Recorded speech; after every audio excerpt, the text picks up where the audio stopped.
If your marketing reset is going to work, you can't just look inward. You have to also look outward and look at what the world around you is doing. For us at Sked, the direction was really clear.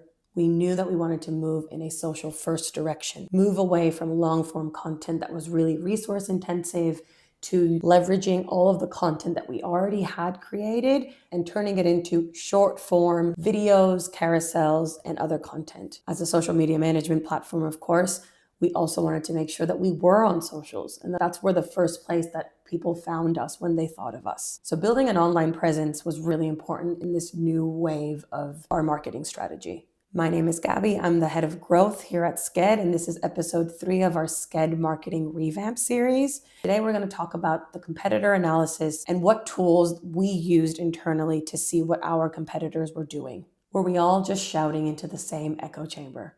Because we have such a competitive market, we have direct competitors that range from enterprise 6-figure solutions to freemium $5 a month solutions. And Sked is a mid-market tool, and we serve businesses that are on the higher end of that low-end tier and on the lower end of the high-end tier. We're smack dab in the middle. Even though we were going to evaluate and see what all of the top competitors were doing, but really look at the similarities, because a lot of the job is the same. No matter whether you're at a smaller company or at a large company, social media managers need something that will help them scale, move faster, and grow with them. We also needed answers to some big questions. How are they positioning themselves? Are we all posting the same 5 tips of how to do your social media audit? And more importantly, where were the gaps that we could own? How could we stand out in that sea of sameness, as I've said before? So where do you even start?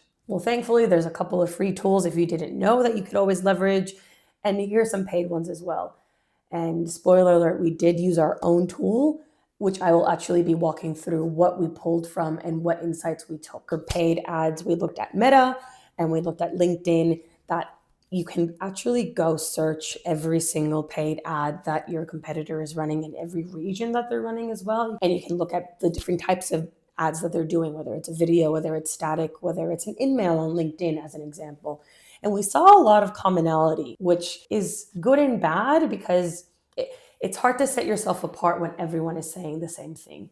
All of us save time. All of us make your life a little bit easier. We streamline your scheduling processes. And we were targeting the same type of people, a lot of agencies, a lot of social media managers. And that's not to say that we shouldn't be doing that, but it just goes to show that to have a really good story, you really need to find ways to break away from that. So that's for me and for us at Sked right now is an opportunity to do different things that may break away from the norm.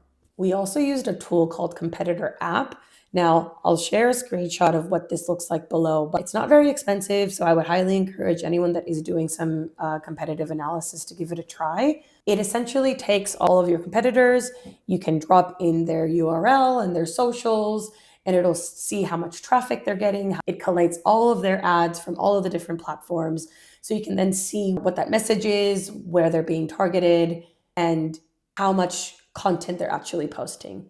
Now, the really big kind of gut punch for me when I was looking at this tool was to see how much farther ahead our competitors were in terms of the amount that they were posting for socials, for blog posts, for content. But then I did some digging as well, and a lot of them have really big marketing teams. So I have to take that with a grain of salt, right? If I had a team of 10 or a team of 20, I would absolutely be posting 5, 10, 15 times a week and have a really robust social media plan. And not saying that those things aren't important, they are, but we don't have the luxury to be everywhere all at once. We really have to pick and choose our battles and really focus on how other things or other tools like AI as an example, can really help us scale faster while we get these foundational things in place. So this tool was great to tell us about what they were doing, not just on specific channels, but their entire ecosystem. And again, it really showed us where we were lacking, what they're doing really well, but also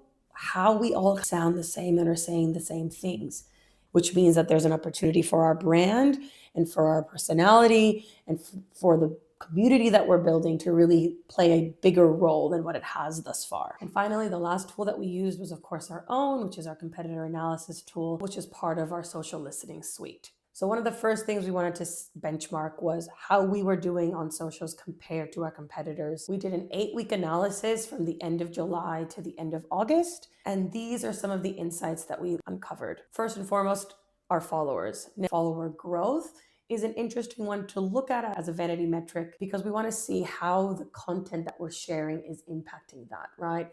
We believe that the more consistently you post and the more consistently you show up and the more you're speaking to your audience and connecting to your audience, the more you'll be pushed onto the feed and then hopefully in turn get some more of those followers. So when looking at that 8-week period and looking at our follower growth rate, we were lagging behind from our direct competitors. Our growth rate was at a 0.6 while theirs was at over 2.6.